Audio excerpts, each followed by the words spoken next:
हम सब ने अपने मन को अवश्य महसूस किया है और हम जब से होश संभाले हैं तब से हम अपने मन का प्रयोग लगातार कर रहे हैं। हम अपने मन का प्रयोग एक टीवी की तरह करते हैं जहां पर हमको चित्र भी मिलते हैं और हमें आवाजें भी मिलती हैं।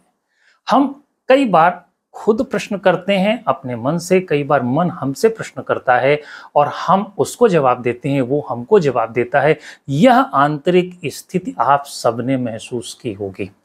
और इस आंतरिक स्थिति को आप जब से होश संभाले हो तब से प्रयोग में ला रहे हो। आप अपने मन को जवाब देते हो, आपका मन आपको जवाब देता है। आपका मन जब भी आपको फुर्सत में पाता है तो आपको घेरता है। आप जब भी आंख बंद करके बैठते हो, आप जब भी सोने के लिए जाते हो और आपको फुर्सत के क्षणों में आपका मन जैसे ही पाता है वैसे ही आपका मन आपको घेरता है और आपसे कुछ वह प्रश्न करना शुरू करता है जिनका उत्तर आप देना नहीं चाहते। और आपके मन को जिनका उत्तर पता है, आपके भीतर जो मन के साथ ये गतिविधि होती है ये बहुत धीमी आवाज में होती है और बहुत धीमी लाइट में होती है। आपके भीतर जो लाइट है वो इतनी धीमी है कि आप अपनी खुली आंख से हो रहे सारे कार्यक्रमों को करते हुए अपने मन के भीतर हो रही इस टीवी की टेलीकास्ट को पूरी तरीके से संभाल लेते हो। जब आप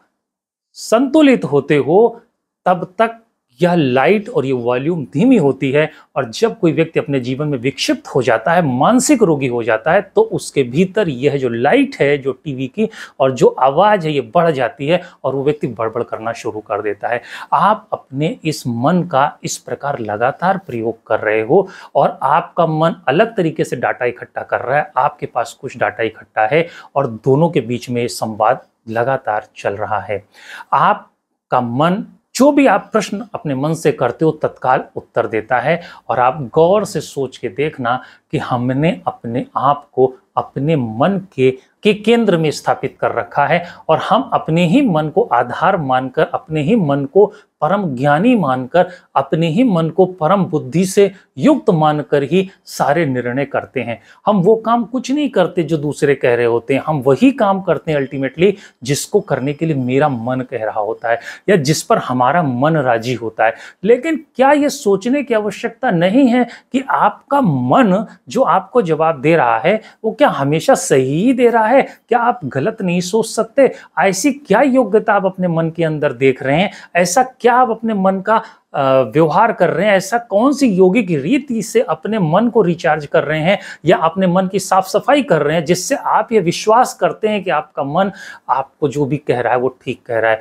और मैं अगर ऐसा कहूं कि आप जिस भी आयु पर खड़े हैं उस आयु कालखंड तक में आपने अपने मन की साफ सफाई पर कोई भी काम नहीं किया है तो मैं गलत नहीं होऊंगा। और अगर यदि ईमानदार आप होगे तो मेरी बात को स्वीकार करोगे कि आपने अपने मन का जब से होश संभाला तब से प्रयोग तो खूब किया है लेकिन इसकी कोई साफ सफाई नहीं की, क्योंकि आपको पता ही नहीं है कि मन की साफ सफाई होती कैसे है, मन को कैसे पवित्र किया जाता है, मन को कैसे सात्विक किया जाता है। आप तो केवल उस मन को आधार बना करके अपने पूरे जीवन को अपने मन के साथ जोड़कर जी रहे हो और आपका जो मन कह रहा है आप वो करते चले जा रहे हो। अगर ठीक उम्र पर आपने अपने मन की साफ सफाई पर काम नहीं किया तो अक्सर बुढ़ापे में लोगों के द्वारा लिए जा रहे निर्णय गलत हो जाते हैं और गलत निर्णय लेने पर घर के युवा उनको कहते हैं कि ये सठिया गए हैं, अब इनसे कोई काम नहीं होता, इनसे सलाह लेना बेकार है, ये व्यर्थ की बातें करने लगे। ऐसा इसलिए हो रहा है क्योंकि आपने उस मन का इतना उपयोग किया